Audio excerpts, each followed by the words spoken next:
Let us start this lesson video with this very simple activity. Find my x. You are asked to find the value of each expression. Let's start. 2 raised to 4 is equal to what? It's 16. 4 raised to 3 is equal to what? 4 raised to 3 is 64. 5 raised to 1 is equal to, you may use your scientific calculator, it's 1/5. And last, it's 1/4.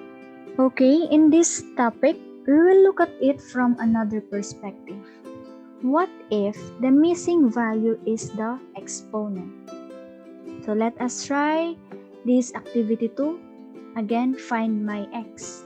This time, figure out the missing number in the following expressions.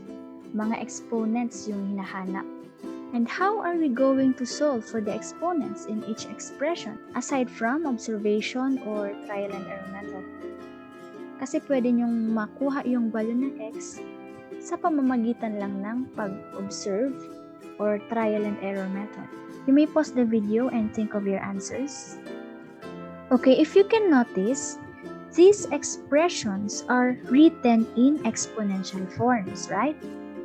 Again, an exponential expression is written in a form of b raised to x. Here, the base is 5 and the exponent is x. Again, the question is, how are we going to solve for x here? You may apply the method in solving exponential equations if possible, wherein you have to express both sides of the equation as powers of the same base. So let us try. This equation can be expressed as 5 raised to x equals 5 raised to 4 because 5 raised to 4 is equal to 625. Parehas na yung base. Next step is to equate the exponents with one another. So we have x is equal to 4. There's no need for further computations here because we have just obtained the value of x, which is 4. Okay, how about 3 raised to x equals 1/9? Anong i-raise sa 3 para ang maging result ay 1/9? This equation can also be expressed as 3 raised to x equals 3 raised to -2. Next is equate the exponents with one another. So we have x is equal to -2. Therefore, it's -2. 7 raised to x equals 1. By observation, we can already determine the value of x. What should be the exponent of 7 so that the result is 1? It's 0. Because any number when raised to 0 is always 1. Last, we have 10 raised to x equals 100,000.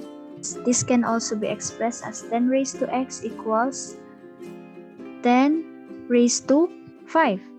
Therefore, x is equal to 5. Okay, do you know that there is a mathematical way to present or rewrite these expressions? That is through logarithms. Because logarithms is the inverse process of exponentiation. Particularly, exponential functions and logarithmic functions are actually inverse functions. So this topic is very easy because I will just be introducing to you what logarithm is. Okay?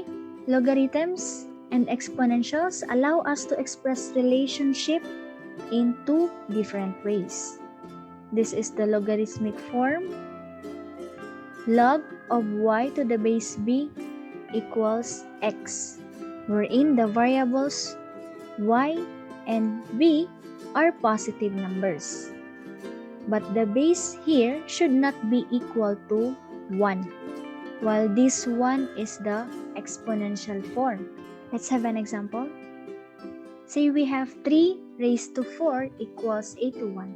how are we going to express this exponential form in logarithmic form? To avoid confusions, label each value. This is the base, this is the exponent, and this is the value of the variable y. In logarithmic form, we write log of y. So what's the value of y here? It's 81. Log of 81 to the base b. The base here is 3 equals the value of x here is 4. Therefore, the equivalent form of 3 raised to 4 equals 81 in logarithmic form is log of 81 to the base of 3 equals 4. These are the things that you should always remember. First, whether it is written in logarithmic form or in exponential form, b always represents the base. Next, in exponential form, x is an exponent. So this logarithmic form, which is equivalent to x, implies that logarithm is actually the exponent in exponential form. Okay? Number 3. In logarithmic form, log of y to the base of b, y cannot be negative. Say we have log of negative 8 to the base of 2 equals x. This is not defined since if we will try to express this in exponential form, we have 2 raised to x equals negative 8, right? And 2 raised to any exponent will never result to a negative number. You can verify it using your calculator. Kahit anong value ng x, hindi magkakaroon ng negative result. Last, number 4. The value of log of y to the base b, which is the variable x, can be negative. So in short, pwede daw maging negative si value ni x. Say for example, log of 1 over 125 to the base of 5 equals negative 3. So in this case, the value of x is negative. Pwede daw maging negative ang x. So i-check ta kung pwede talagang maging negative yung value ni x. So let us try to write this logarithmic form to its equivalent exponential form. So we have 5 raised to negative 3 equals 1 over 125. Is this true? Is 5 raised to negative 3 equal to 1 over 125? Yes. Again, you may verify it using your scientific calculator. So you have to take note of all of this. Let's have activity 3. Activity 3 is, I want you to complete me. So let us try this activity. We are asked to complete this table. Kindly pause the video and try to complete the table. Okay, please check your own work. Number 1, log of 32 to the base of 2 equals 5 in logarithmic form is equivalent to 2 raised to 5 equals 32 in exponential form. Next, number 2. What is the equivalent logarithmic form of 9 raised to 3 equals 729? It's log of 729 to the base of 9 equals 3. And we have all of this. Now we have other forms of logarithms, common logarithms and natural logarithms. Ano naman kaya ang tinatawag na common logarithms and natural logarithms? Okay, let's have the common logarithms. These are logarithms with base 10. And the base 10 is usually omitted when writing common logarithms. Omit means to exclude. Say for example, we have log of 100 equals x. This is actually the same with log of 100 to the base of 10 equals x. So, dito sa common logarithms, pag hindi visible si base, pag hindi visible yung base, it is understood to be 10. Pero hindi na siya nilalagay. Pero hindi ibig sabihin walang base.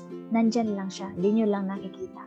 So, if you're going to express this in exponential form, we have 10, which is the base of this logarithmic form, raised to x equals 100.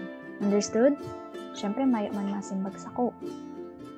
On the other hand, natural logarithms are logarithms with base e and are denoted by ln. lnx is another way of writing log of x to the base of e. So, for example, we have ln of 5. This is actually the same with log of 5 to the base of e. So, if the given is ln of 5 equals x, it can also be expressed as e raised to x equals 5. Kasi equivalent itong logarithmic form na ito sa log of 5 to the base of e equals x. That's why we have e raised to x equals 5. I hope you're getting my point. That's all for this lesson video. Thank you for listening.